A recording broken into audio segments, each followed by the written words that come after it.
नमस्कार दोस्तों, स्वागत है आप सभी का विवासोन एजुकेशनल फाउंडेशन में। आज का लेक्चर, जैसा कि हम सभी जानते हैं कि एनडीए पीवाईक्यू सीरीज का लेक्चर होने जा रहा है। और ये लेक्चर अभी जो स्टूडेंट एग्जाम दे रहे हैं आने वाले सितंबर में, उनके लिए तो इम्पोर्टेंट है ही, उनके लिए तो बहुत ज्यादा इम्पोर्टेंट है। उसके साथ साथ वो स्टूडेंट जो अगले अप्रैल की प्लानिंग कर रहे हैं वो भी इम्पोर्टेंट है, क्योंकि एनडीए जैसे एग्जामिनेशंस में आप एक पार्टिकुलर समय में अपने पीवाईक्यू को सॉल्व नहीं कर सकते। आपको हर एक टाइम में ही जो जो चैप्टर्स आपने कंप्लीट कर लिया है वही साथ साथ पीवाईक्यू को सॉल्व करना पड़ेगा। तो बड़े ही ध्यान से देखें। इस वीडियो में मैं 2 ही क्वेश्चन को सॉल्व करूंगा, 2 या 3 क्वेश्चन को। आने वाले वीडियोज में मैं क्वेश्चन को रेंज को थोड़ा सा बढ़ाऊंगा, क्योंकि जैसे जैसे आप लोग भी थोड़ा सा अभ्यस्त हो जाए, मतलब अभ्यस्त का मतलब होता है थोड़ा सा आप लोग भी हैबिचुअल हो जाए, तो हम लोग क्या कर सकते हैं, एक समय आने के बाद हम लोग एक चैप्टर एक साथ भी कर सकते हैं। तो चलिए बिना किसी देरी के साथ हम लोग चैप्टर देखते हैं कि एनडीए 2024 का,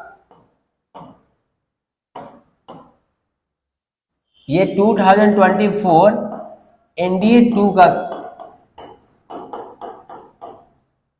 का क्या है, क्वेश्चन है। अब चलिए पहला क्वेश्चन एकदम ध्यान से देखते हैं। बोला है कि let x be a matrix of order 3/3, y be a matrix of order 2/3 and z be a matrix of order 3/2।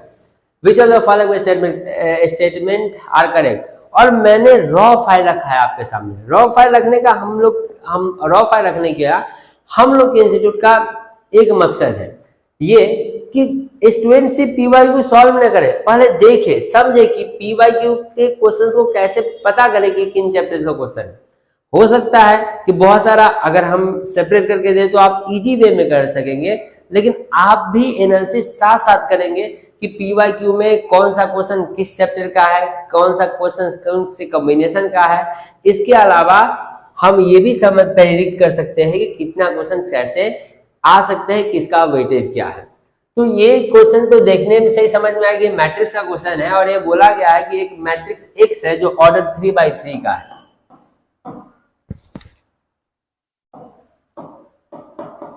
एक मैट्रिक्स Y है जिसका ऑर्डर कितना है, 2/3 है, और एक मैट्रिक्स Z है जिसका ऑर्डर 3/2 है। तो इनमें से कौन सा स्टेटमेंट करेक्ट है?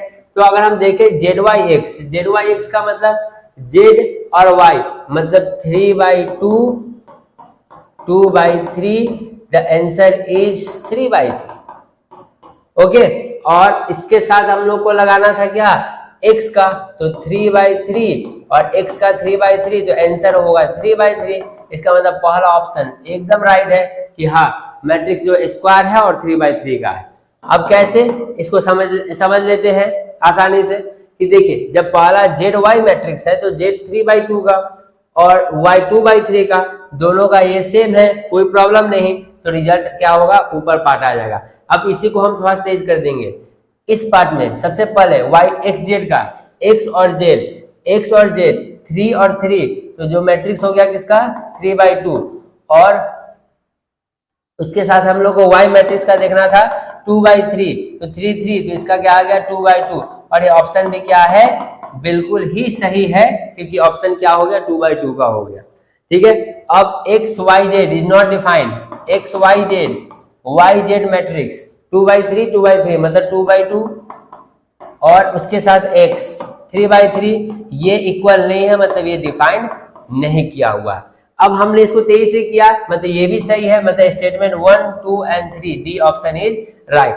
इसको हमने 23 से किया।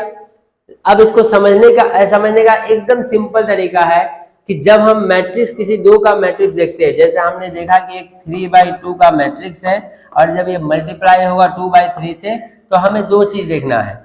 एक, इस मैट्रिक्स का कॉलम और इस मैट्रिक्स का रॉ दोनों इक्वल है। अगर दोनों में इक्वल है तो ये क्या मल्टीप्लाई होगा, और इसका जो आंसर आएगा वो हमेशा इन दोनों मैट्रिक्स के ऑर्डर का आएगा। ठीक है, पहले मैट्रिक्स का रो, सेकंड मैट्रिक्स का कॉलम। ओके, तो आप इसे इस फॉर्मूला को लगा के, जैसे A, B और B C मैट्रिक्स का आंसर हमेशा A/C सी होगा। ओके, इस तरीका को लगा के आप क्या कर सकते हैं, आसानी से चीजों को सॉल्व कर सकते हैं। चलिए अब बिना किसी देरी के हम लोग दूसरे क्वेश्चन की शुरुआत करते हैं।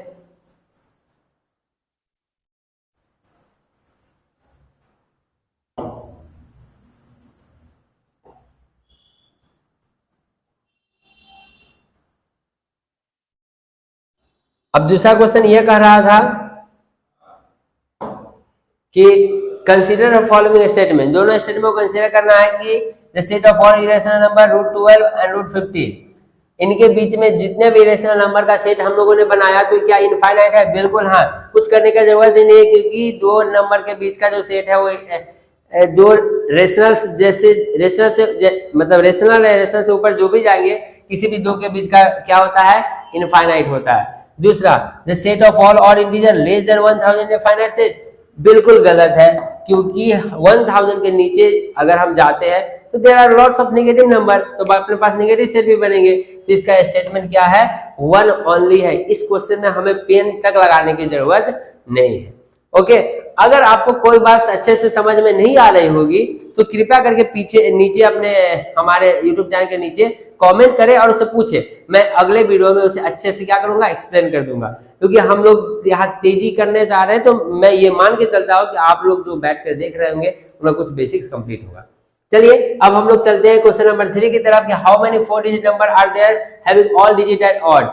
तो ऑल 4 डिजिट नंबर है, ऑड डिजिट है, ऑड है।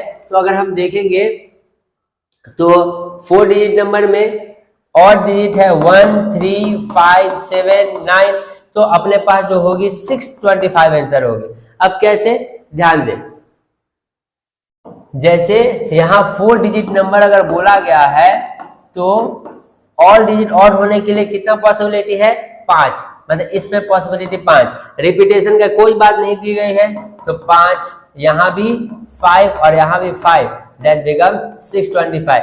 तो अभी हम लोगों ने 3 क्वेश्चन किया जिसमें हमें पेन तक की यूज की जरूरत नहीं पड़ी कुछ खास।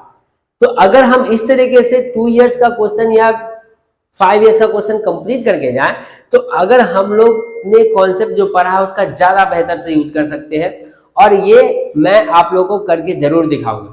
तो आप इस सीरीज को अच्छे से देखें, एंजॉय भी करें और साथ साथ इसको खुद से सॉल्व भी करें क्वेश्चन को, और क्वेश्चन को हमेशा रॉ डेटा से सॉल्व करें, क्योंकि रॉ डेटा आपके पास कहीं भी मिल जाएगी आसानी से।